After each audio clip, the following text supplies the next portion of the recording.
So here's the deal. We're going to have 4 categories and we're going to rank the cats against each other. First place is going to get 5 points. Second place is going to get however many points I think they should get. Third place is just going to get 1 point. My prediction is that Blink is probably going to come out on top. She is fantastic, where the other 2 can be a little bad. But let's get started. Let's find out. I have 3 cats, Toothless, Blink, and Blur. I got Toothless first, and she is a couple years older than the other 2. We got the other 2, Blink and Blur, as kittens. First category is, of course, aesthetic beauty, and this one's not hard. Toothless wins outright. I mean, look at her. She's gorgeous. She has that elegant white spot. She is absolutely adorable. It isn't always possible to see her because she likes to hide under the bed where no one can find her, but when we get to see her, it's really nice. So Toothless gets first place. So I think the other 2 are going to tie. They look reasonably similar, although Blink's head looks a little too small for her body and Blur's head looks a little too big for his body. His body is also very big. He's a very heavy boy. Yeah, they're each going to get 2 points. Toothless wins outright. Wait a second. Blink has a little spot on her tummy. Blink has a little white spot. That's pretty adorable. Okay, yeah, Blink gets second place. The categories kind of are going in reverse order of importance, I'm realizing. But the second category is Stinkiness. Toothless is just gonna outright lose. She's awful with this, which isn't really fair. She smells bad when she's stressed, and she's stressed frequently because she has a condition that leaves her in pain sometimes. It's unfortunate, but man, when people are over, we have to just preemptively light a candle just in case she gets stressed, and people stress her out. So it's just this horrible cycle. She is unfortunately going to take last place. But in first place has got to be Blink. I don't think she has ever smelled bad. At least I haven't noticed her ever smelling bad, and that's pretty impressive. We have had them a long time now. Blink wins this one by a lot. So that leaves second place to Blur, and he doesn't often smell bad. Occasionally he smells bad because he likes to use the litter box of whatever room I'm in. I don't know why. So gotta dock some points for that. But I think he's gonna get 3 points because he's not that stinky. Okay, the next category is very important because I'm selfish. So we're gonna look at how affectionate each cat is. Toothless is pretty affectionate. She really likes to sit on my chest, sit on my lap. She likes to sleep with us. She gets very mad if she doesn't get to. She also disappears for just hours at a time. So it's not ideal, and she is rarely ever affectionate with someone who isn't me or my girlfriend, which is unfortunate because people come over and they want to cuddle some kitties, and she's not the one. However, right now she is being affectionate. I think she heard me. And then Blur, he's not very physically affectionate. I mean, he is. We have high standards here. But he loves us so much. He wants our attention all the time. He doesn't want to go more than a couple hours without hanging out with us.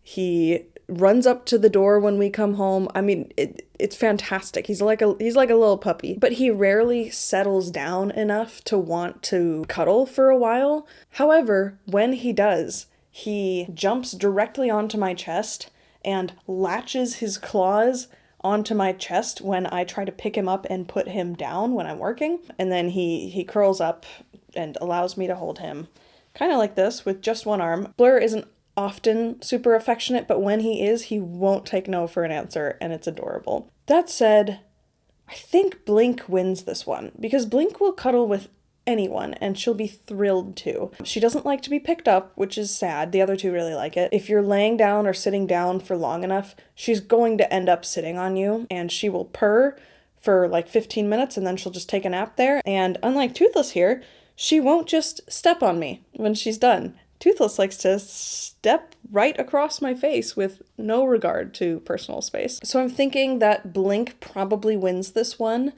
because she is just so happy to cuddle. But Toothless here is making a very strong case. Thanks for making a little appearance here, Tooth. I think part of affection has to be how much they like us, and Blur loves us. He absolutely adores us. I think I have to give him second place.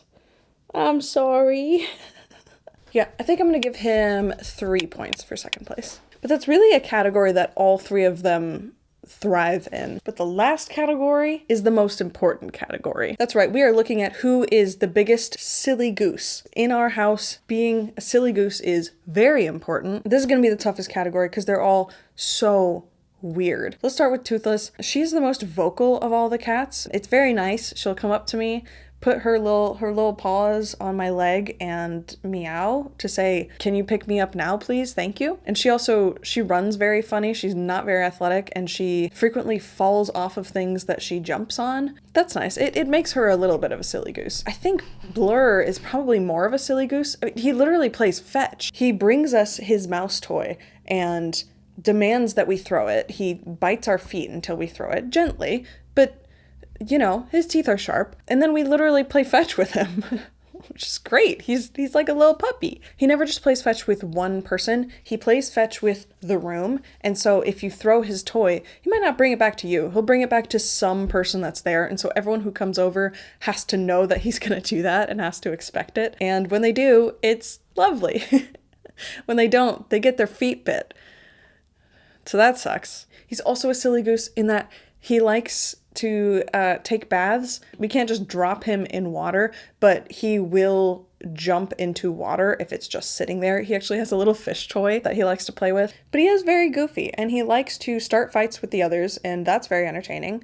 And he can play for hours nonstop. He does not get tired. He's a silly goose in that he doesn't just entertain us, he entertains the other 2 cats, and so they'll just sit next to each other and watch him play for forever. That will be their playing for the time being. They'll just be entertained by that. And as for Blink, she's generally not the silliest goose, but sometimes she gets lost. And when she gets lost, she walks around, and when she can't find us, she starts crying. And she cries continuously until we say, "Okay, we're over here."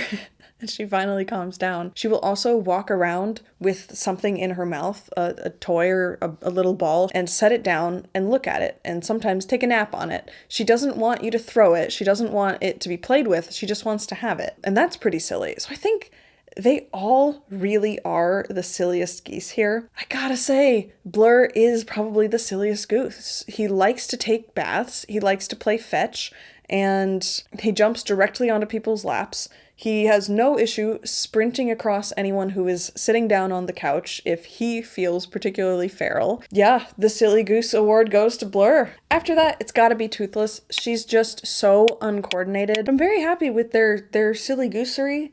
We are a very silly goose household, but it is time to total it up, figure out who is my favorite child. Let's do the math. So we have a very tight race, but the winner, to my surprise, is Blur.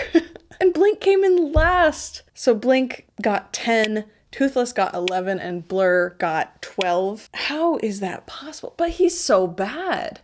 He knocks things over, he gets in places he's not supposed to get in, he runs into the pantry and tears apart any food he can find if we aren't quick enough getting him out, but he loves us so much. Well, Blur, you won, but I gotta say, you got lucky. Because if we had a category for who was the most bad, he's gonna win that outright. He bites people. Then again, Blink will jump up on surfaces that already have stuff on them and will knock over said surface and all the things on it, and then run away and cry like she's the victim. So, but then Toothless misses the litter box, so maybe Blur wins either way. This is the face of a winner. Hey, I know this is shocking, but I did the math wrong. What? Wow. Really? No way. But you're so good at math. Aren't you gay? So it turns out I actually got the score completely wrong. Toothless got 11, Blur got 12, and Blink won at 14. So I wrote an apology letter to her. Dear Blinky, I am deeply sorry that I miscalculated your points and gave the award to your brother. I should have known that he was undeserving of such a prize in the face of your greatness. You may not be a silly goose, but you are the favorite. Please accept this kitty yogurt as an apology. I'll never make that mistake again.